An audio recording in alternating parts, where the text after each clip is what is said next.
পড়তে পড়তে খাটের ওপর টুল তুলে তারপর খাটে বসে আছিস? কিরে, এগুলো পড়ে যাবি তো। হ্যাঁ, টুলটা খাটের ওপর তুলে কি করছিস? হ্যাঁ, এখানে পড়বি? টুলটা নামিয়ে দিচ্ছি, পড়ে যাবি তো ধুপ করে। দে আমার, দাও। টুল নিচে থাকুক। খাটের উপর কেউ টুল তুলে দেয়?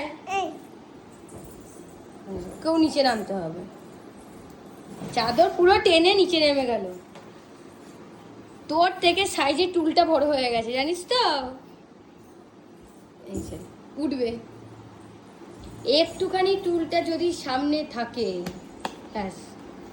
হ্যাঁ, এরম উঠে পড়ো, ব্যাস। তারপর ধুম পটাশ হয়ে যাবে একদম। ঠিক আছে, এবার নামো। অনেক অনেক লম্বা হয়ে গেছে, নামো। না, ওগুলো কিছু ধরতে হবে না, তুমি ওগুলোতে হাত পাবে না, তুমি নামো।